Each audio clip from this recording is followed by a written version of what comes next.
السلام عليكم ورحمة الله وبركاته. ازيكم يا حبايبي؟ عاملين ايه؟ يا رب تكونوا بألف خير. النهاردة هنعمل مع بعض شيش طاووق. خلاص هنخش كده على الوصفة اوام علشان تلحق تتبل معانا طبق بقى او علبة او اي حاجة اللي هتحطوا فيها التتبيلة والفراخ. عايزة اقول لكم يا بنات، انا هنا الفراخ غسلتها غسلة كويسة بالدقيق وبالملح ونقعتها شويه في حبه عصير ليمون، في عصير ليمونتين كده يكونوا كويسين، وحبه ميه صغيرين عشان خاطر ميبقاش فيها اي ريحه. بص بقى، هنخش طبعا يمكن ده كده عشان احنا مش عايزينه دلوقتي. هحط نص كوبايه لبن للتتبيله. مش يا بنات خلي بالكم معايا نص كوبايه لبن.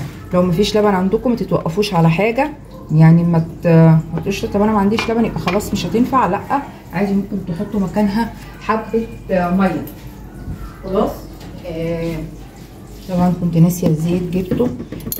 بصوا معايا برضو نص كوبايه زبادي، نص كوبايه زبادي. انا الكوبايه دي كانت عندي فانا كنت واخده منها نصها للبانيه ونصها لسه باقي معايا. خلاص فانا هحط نص كوبايه الزبادي.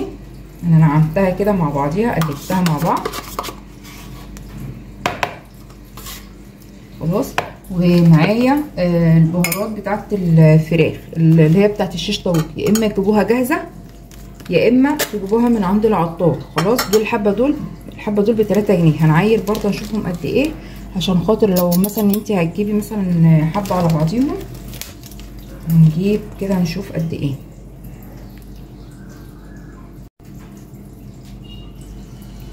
بسم الله الرحمن الرحيم. بصوا طبعا ولا تحطوا ملح ولا تحطوا اي حاجه، البهارات دي بتيجي جاهزه من عند العطار، يا اما بتجيبي الكيس اللي هو الجاهز. خلاص انا عايزه بس اعمل حاجه عن البهارات ديت طبعا عشان خاطر اضمن ان هي ما يبقاش فيها اي حاجه.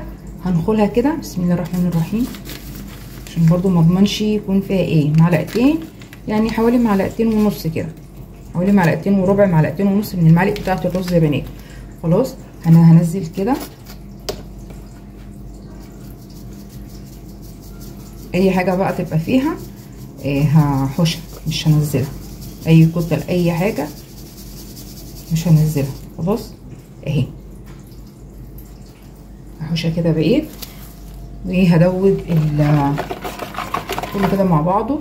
هحط برضو معلقتين زيت كده صغيرين،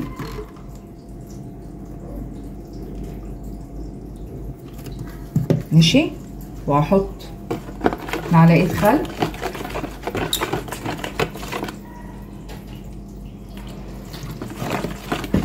وهحط عصير ليمونه، بسم الله الرحمن الرحيم. لو في اي بذر بقى حشوه، عايزين تعصروه بالعصاره عصروه. عصير ليمونه واحده بس عشان برضو ابقى مطمنه ان كل حاجه كده تمام. خلاص كده مش من هنا، هقلب كده مع بعضه.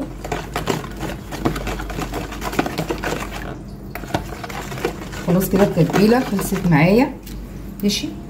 بسم الله الرحمن الرحيم. هنزل الفراخ دي صدور، ده نص كيلو يا بنات، ده نص كيلو. انتوا عايزين تعملوا وراك ماشي، عايزين تعملوا صدور ماشي براحتكم. انا هعمل صدور عشان انا هنا كلهم بيحبوا الصدور.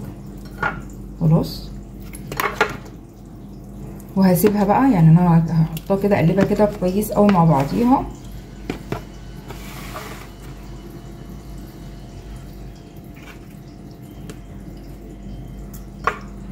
واحطها في التلاجة لمدة ساعة، نص ساعة مش مشكلة، يعني حسب الوقت معاكي. كل ما هتقعد شوية هيبقى احسن ان هي تتبل. زي ما قلت لكم البهارات لو انتوا مش عايزين تجيبوا بهارات سايبة، هاتوا الكيس اللي هي بتبقى جاهزة. انا كده قلبتها كويس، هغطيها واحطها في التلاجة حوالي نص ساعة او ساعة. وايه وهجهز بقى الحاجه اللي انا هعملها معاها، اللي هو ايه عشان برضو نختصر الوقت. انا معايا هنا طماطم، اللي عايز يحط طماطم يحط، اللي ما بيحبش طماطم بلاش يحطها، يعني هو عادي خالص، ماشي. اللي مش عاوز يحط طماطم ما يحطهاش، عايزين تحطوها حطوها. مقطعاها اهيت. ديت انا حاطه الحتت الناشفه ديت بس يا بنات. خلاص انا حايشه البذر، انا حايشه البذر زي كده ماشي اهو زي كده، واقطعها كده.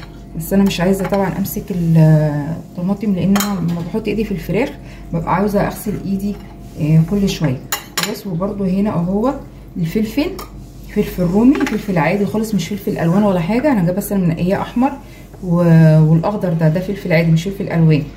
برضو عندك فلفل الوان حطيه، مش عندك خلاص متتوقفيش على اي حاجه. فلفل اخضر ماشي، فلفل احمر ماشي، متتوقفيش على اي حاجه. خلاص. والبصل دوت برضو هقطعه زي الطماطم كده، بس انا طبعا مش هقطعه دلوقتي علشان خاطر ما يعملش ريحه. خلاص. هقول لكم برضو واحده واحده احنا هنعمل ايه مع بعضينا، بس انا حبيت اوريكم الدنيا كده فيها ايه. هظبط بقى الدنيا كده واروق الدنيا ونرجع تاني مع بعض. ويا بنات رجعنا تاني نشوف هنعمل ايه في الشيش طاووق.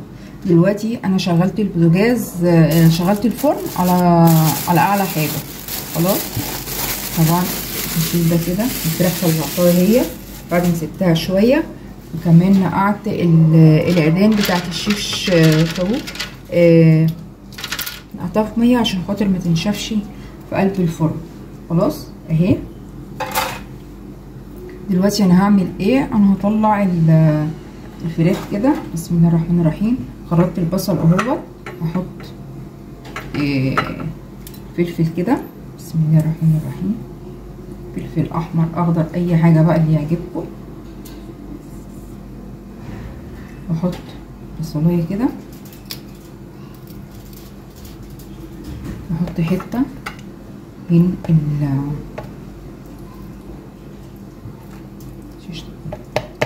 واقفلها بالبصله. بصوا انا حطيت الفراخ ما بين البصل. خلاص. بعد كده بقى احط بقى اي حاجه تانية. تمام. عايزين تحطوا قوطه ماشي، حطوا بصل. خلاص هخلص كده، انا مش عايزه اطول عليكم الفيديو. لو لقيتوا قطعه الفراخ كبيره معاكم ممكن تقطعوها عشان متبقاش كبيره. ماشي. هخلص كده وهوريكم عشان خاطر الفيديو ما يطولش عليه. كنت عاوزه اقول لكم على حاجه قبل ما انسى. انا جبت هنا صينيه عاديه، وحطيت فيها ورق الومنيوم عشان خاطر ارص عليها الشيش طاووق كده. واضح كده. هوريكم برضو كل حاجه. خلاص يا بنات هوريكم كل حاجه، بس هخلص عشان خاطر الفيديو ما يطولش عليه. اهو يا بنات انا خلصت كميه الشيش اللي عندي. خلاص. طبعا التتبيله اللي فاضت من اللي انا كنت متبله فيها الفراخ هحطها على الوش. انت طالعه عليه كده مش عارفه دي هربانه دي. خلاص. هحط التتبيله دي كده عليها، وزي ما قلت لكم انا هحط ده كده في الفرن. والورق الفويل ده حطيته علشان خاطر لما اجي اغسل الصينيه ما تعذبنيش، عشان لو اتسوعت ولا حاجه الصينيه يبقى ايه، يبقى الورق حاميها شويه.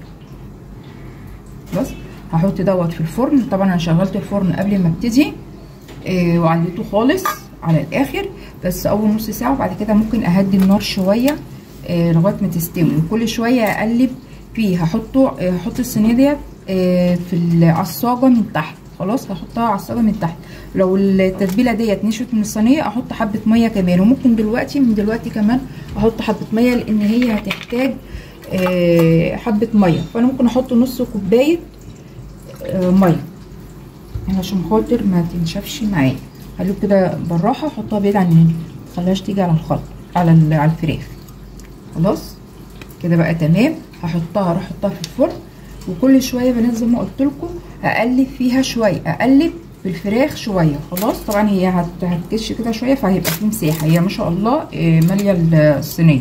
النص كيلو عمل معايا 9 عيدان. النص كيلو عمل معايا 9 عيدان، والراجل مقطع الفراخ يعني ما شاء الله محمله شويه. خلاص. هو لو مقطعها صغيره ممكن تعمل معاكم بتاع 10 ولا حاجه، دي كده يعني كويسه تمام. خلاص هروح احطها في الفرن ونشوف بعد كده هتطلع هنعمل ايه مع بعض. اهو يا بنات انا خلصت الشيشه اهوت قدامكم. كنت عايزه اقول لكم على حاجه، نص كوبايه الميه ما كفتش، فانا حطيت كوبايه ميه تاني كبيره. فانتوا من الاول حطوا يعني ايه بزياده ميه، ما تقلقوش كده كده ايه الميه يعني لو فاضت مش مشكله يعني. خلاص انا خلصت الاكل النهارده. دي كانت ده كان غدانا النهارده. يا رب ان الوصفه تكون سريعه وسهله، وجربوا يا بنات الشيش بالطريقه دي، طعمه بجد جميل قوي. انتوا شايفين شكله عامل ازاي، وطعمه طبعا هيبقى احلى. احنا كده خلصنا الغدا بتاعنا النهارده. اقول لكم ايه، السلام عليكم ورحمه الله وبركاته. كانت معاكم هدى عبد الحكيم.